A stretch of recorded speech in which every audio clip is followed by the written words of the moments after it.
araw po sa bawat isa. Narito muli si Pastor Jason ng Salt of Life Four-Square Gospel of the Philippines. Nangangamusta sa bawat isa. I'm praying na tayo nasa maayos na kalagayan. Tayo po ay tuloy-tuloy sa ating series video. Tayo po ay nasa huling bahagi na ng ating series video na may temang The Believer of Christ. At ang title po ng ating topic ay may pinamagatang The Believer of Christ, Wait patiently until Christ returns. No? Pag-usapan po natin ang pagbabalik ng ating Panginoon. Na ano ba yung naghihintay sa atin sa muling pagbabalik ng ating Panginoon? We're talking about the rewards that awaiting us. Bakit kailangan that we will wait patiently? No? At makikita po pala itong scripture natin sa James or Santiago chapter 5 verse 7 to 8. Ganito po nakalagay doon. Mga kapatid, kaya nga't magtiyaga kayo hanggang sa pagbabalik ng Panginoon. Tingnan niyo magsasaka. Buong tiyaga niyang hinihintay ang kapanapanabik na ani ng kanyang bukirin at minamatyagan ang pagpatak ng ulan. 8. Kaya nga't magtiyaga kayo at magpakatatag.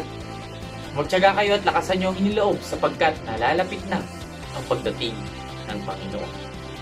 Dito po, sinasabi po na malapit na ang pagdating ng ating Panginoon dito sa passage nito. At ang sabi dito na ang tutularan natin ay yung magsasaka. Bakit? Kasi imagine, no?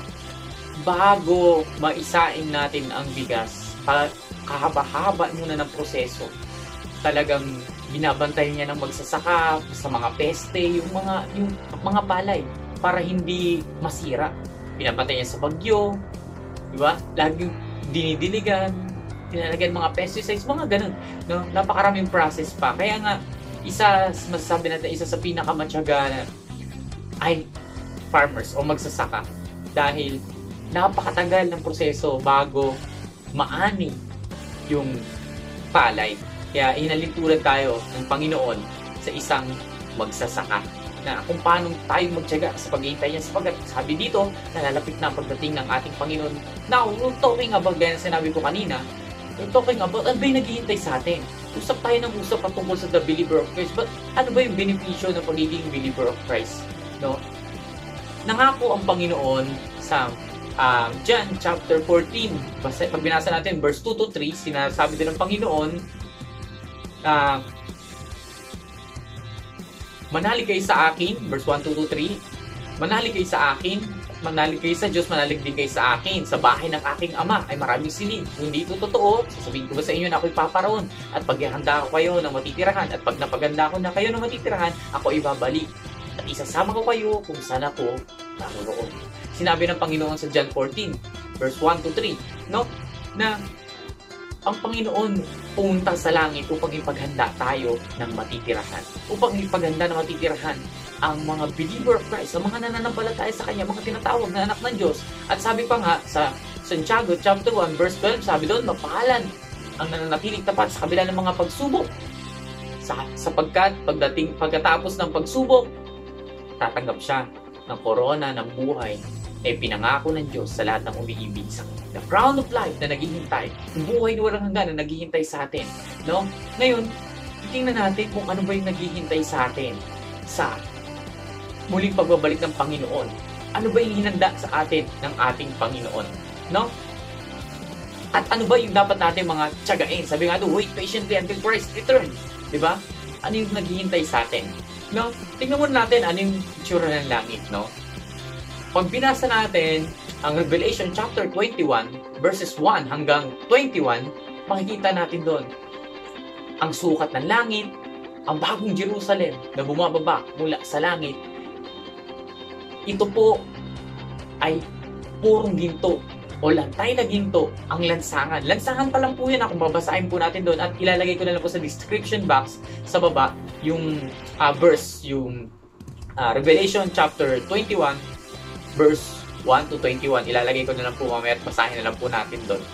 And makikita natin doon na yung lawak ng pader, yung taas ng pader is 65, sa pagkakatanda 65 meters yung lawak. Yung pader pa lang po yun ha. Yung kabuuan ng lungsod, base doon is merong 2,400 kilometers. Yung lawak, yung haba, at maging yung taas ay imagine it, na sa ganun kalawak, haba at taas, gaano kaya ang grabing lawak nun. Imagine po, kasi sabi doon, kwadrado po siya, or square po siya, kwadrado yung sukat niya, kung ano yung haba, yun din ang lawak, yun din ang taas. Which means, grabe ang lawak nun. And I imagine, gaano kaya kalaki yung ginawang silid sa bawat isa sa atin. No? Na-imagine that lang na gaano kaya kaganda yun. At sabi pa doon sa description, yung pader ay gawa sa iba't ibang klase ng bato. Jasper ang una, Onisimo ang pangalawa, na meron din amethyst, merong ruby, merong topaz, iba't ibang uri ng mamahalin bato dito sa ating mundo. Ang mga ganong klaseng bato ay mga mamahalin. Milyon-milyon, may bilyon pa nga na pinag-aagawa na minsan nagiging dahilan ng patayan, ng pagkawala ng buhay. Samantalang kapag sa langit, yan ay pader lang natin doon. And sabi pa doon, kwadrado po siya at sa bawat sulok from north, east, southwest ay may tagtatatlong gate. At ang gate po ay gawa sa perlas. Napakalaki. Gate. Tatlong gate sa north, east, tatlo sa south, tatlo sa west. Bali 12. At meron din 12 pundasyon. Ibig sabihin, sa bawat kanto, tagtatatlo din. Tatlo sa north, tatlo sa east, tatlo sa... Oh, ganun. Yung magiging ayos ng ano niya, ng pader. Yung pader pa lang po yun na may 65 meters yung taas. Imagine yun, 65 meters. Katumbas yun ng 60 or 65 meters. Katumbas yun ng 20 floor building. Grabe yung taas nun. 20 floor na building. Yun yung pader. At yung lungsod mismo, yun ang malaki. Sobrang lawak, sobrang taas nun dahil 2,400 kilometer yung taas. Yung lawak at yung haba. No? Imagine natin, kapatid, kung gaano kaganda.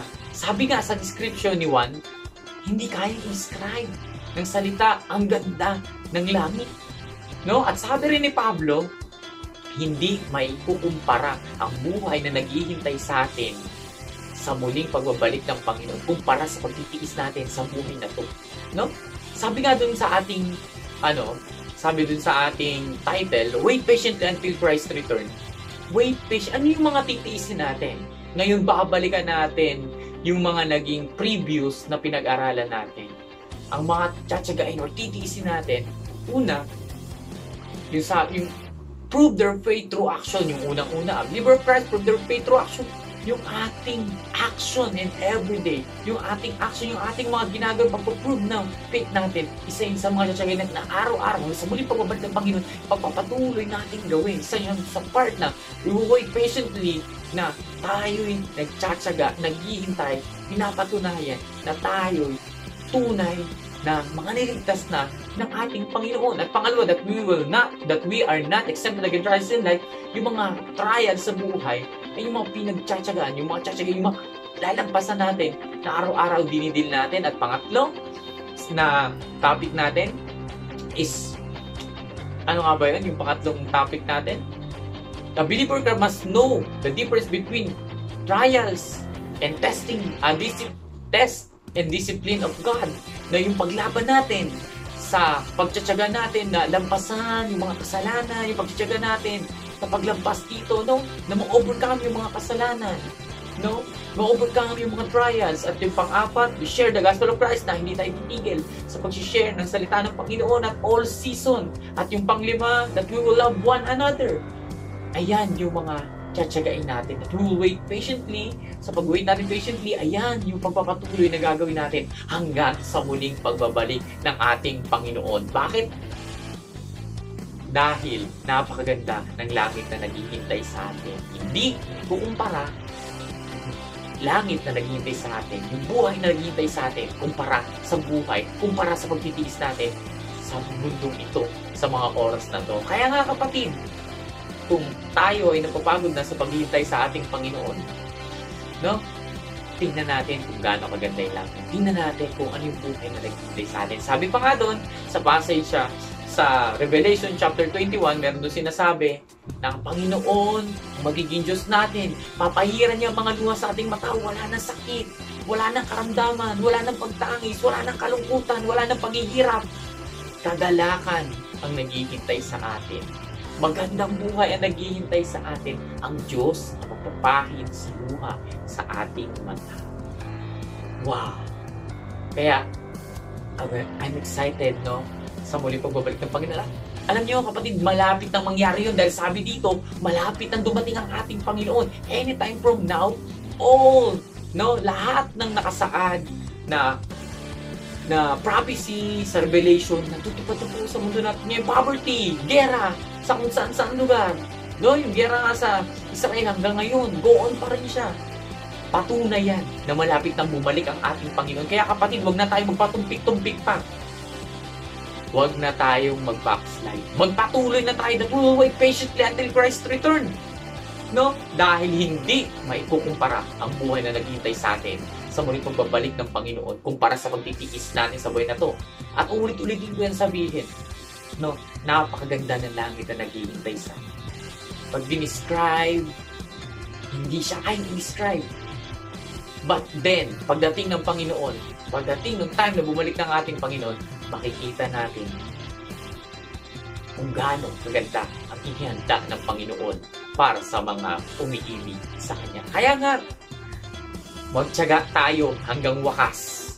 Sundin natin at gawin yung unang previous na 5 chapter na ginawa natin. Yung 5 topic.